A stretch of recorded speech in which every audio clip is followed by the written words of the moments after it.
Aha, reka rero dukomeze tubasuhuze cyane mwe mwese mudukurikiye, mwe mwibutse gukora subscribe, like, share ndetse na comment ku Cyogajuru TV show. Uyu munsi rero nk'uko mwabidusabye, tugira ngo tuganire kuri za nkingi njyabukire.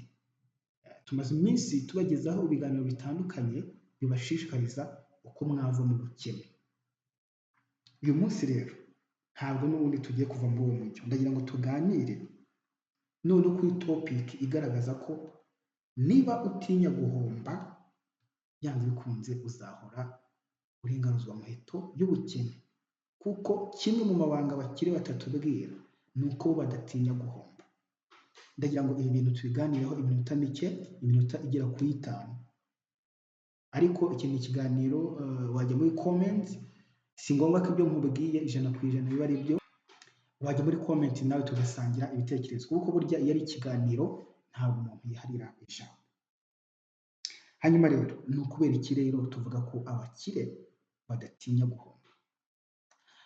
Hanyuma ngira ngo hari umwongereza wavuze ngo extraordinary thing requires extraordinary sacrifice.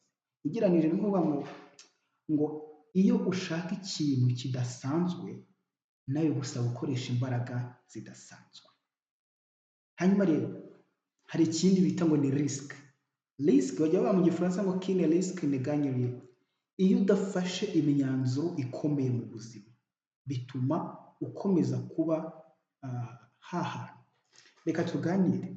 Ubundi hari ikintu bita ngo ni comfort zone. Comfort zone ni ukuntu umuntu ashobora kugufata akagushyira mu kabox cyangwa se mu kabuwate, amafaranga yo kurya ukayabona, amafaranga y'icumbi ukayabona, amafaranga y'imyenda ukayabona, ukomeza kubaho gutyo ukazibera mu kabox.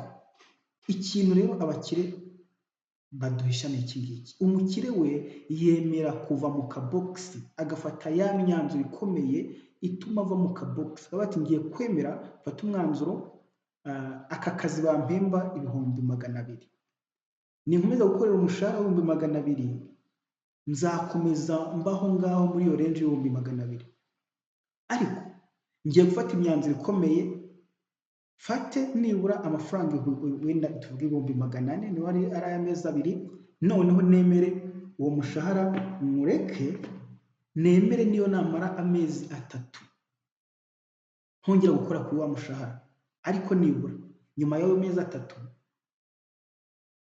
bitewe n'imyanzuro nafashe, imyaka yose nsigaje y'ubuzima bwanjye ishobora kuba myiza, kubera ko ntatinye guhomba. Ndemera mfate bya 400,000 mbishore, ninshaka ku kazi nkareke, aho kugira ngo nzahore mpembwe 200,000 mu myaka y'ubuzima bwanjye bwose. Ndemera mbabare amezi 3, ninshake nambara ubusa, ninshake mbura icyo ndya, ariko nyuma y'amezi 3 kubera ya ntumbero yanjye mfite, nibura imyaka nzaba nsigaje y'ubuzima bwanjye, kubera kudatinya guhomba, tekereza ko izagenda neza. Aka kanya rero ndagira ngo nkubwire, nibura iyo ugiye gukora icyegeranyo cyangwa se ugakora ubushakashatsi, usanga mu Rwanda akazi abantu benshi bahembwa range y'amafaranga ye hagati y'120,000 n'200,000.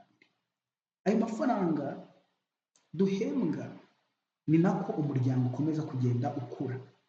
Hari igihe kizagera ayo mafaranga ntube washobora no kwishyura umwana ishuri, ariko aka kanya nshobora kuba ati ngewe ibintu by'akazi ngiye kwemera akazi ka leta nkaveho, ntangire business yanjye ku giti cyanjye, nishake ntangire ku mafaranga make. Igihe kizagira noneho ahubwo nanjye mbe nahemba wa muntu wampembaga, kubera ko akenshi abakire ikintu kibaranga, yemera gufata imyanzuro ishobora kumubabaza, imyanzuro ishobora gutuma abantu bagira ngo ntabwo atekereza, ariko ya myanzuro bitewe n'uko yibabaje hari igihe kigera mu by'ukuri ikamubyarira umusaruro. Ndagira ngo rero nkubwire wowe dukurikiye, niba wifuza ubukire, niba wifuza kubaho neza, niba wifuza kubeshaho neza umuryango wawe, aka kanya witinya guhomba. Ese uko ubizi hari abantu batera imbere batagiye kwaka inguzanyo muri banki, biba bigoye. Umuntu aragenda akemera akaka inguzanyo ya miliyoni 20, akagenda akayishora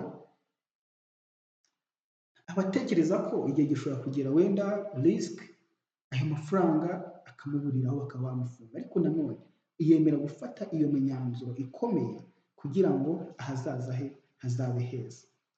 Reka tubashimire cyane rero, ngira ngo ni ikiganiro kiri open, nawe watanga ibitekerezo. Ese koko urumva ko gutinya guhomba koko bishobora kukujyana cyangwa se kukureka mu nzira njyabukene? Nitwa Protais Mbarushimana, ntimwibagirwe gukora subscribe, like, share ndetse na comment ku Cyogajuru TV show.